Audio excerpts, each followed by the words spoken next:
पुण्यामधल्या स्वारगेट बलात्कार प्रकरणाच्या नंतर संपूर्ण महाराष्ट्र हादरून गेला होता।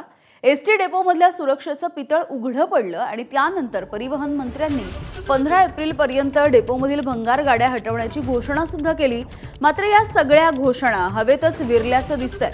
काल पोलिसांनी बलात्काराच्या प्रकरणी आरोपपत्र दाखल केल्यानंतर सध्याची नेमकी काय परिस्थिती आहे याचा आढावा एबीपी माझाने घेतला आणि त्यामध्ये धक्कादायक वास्तव समोर आलंय। एबीपी माझाचा कॅमेरा पोहोचला कुर्ला नेहरू नगर डेपोमध्ये। इथे अजूनही मोठमोठ्या ज्या बसेस आहेत त्या भंगारामध्ये अशाच पडून आहेत आणि या भंगार बसेसच्या शेजारी दारूच्या बाटल्यांचा खच आहे। महिला आणि पुरुषांचे कपडे सुद्धा आहेत। त्यामुळे इथे नेमका काय प्रकार सुरू आहे? या गाड्यांचा वापर गैरकृत्यांसाठी केला जातोय का असाही सवाल आहे।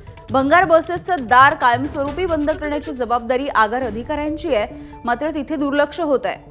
स्वारगेटच्या प्रमाणे इथे सुद्धा अप्रिय घटना होण्याची वाट बघितली जाते का असाही सवाल आहे। इथे सुरक्षा रक्षक सुद्धा एकच उपस्थित आहे, त्यामुळे परिवहन मंत्र्यांच्या आदेशाला डेपो अधिकारी जुमानत नाही का असाही सवाल आहे। आपल्याला माहिती आहे 25 फेब्रुवारी रोजी स्वारगेटमध्ये एका तरुणीवर एसटी डेपोच्या आत एका बसमध्ये बलात्कार झाला होता आणि तीच परिस्थिती अजूनही सगळ्याच बस डेपोमध्ये आहे। माझ्या मागे जर तुम्ही ही बस बघितलीत तर या बसचा देखील दरवाजा उघडा आहे आणि त्या बसच्या आतमध्ये अनेक महिलांचे कपडे पडलेले आहेत किंवा इतर अनेक गोष्टी पडलेल्या आहेत, दारूच्या बाटल्या देखील पडलेल्या आहेत। एबीपी माझाने हा रियालिटी चेक केला आणि एसटी प्रशासनाने आरटीओकडे आता ही सगळी जबाबदारी ढकलून दिलेली आहे।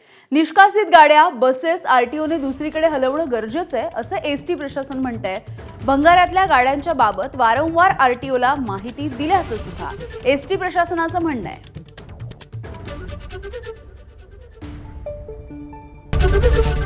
एबीपी माझा, उघडा डोळे बघा नीट।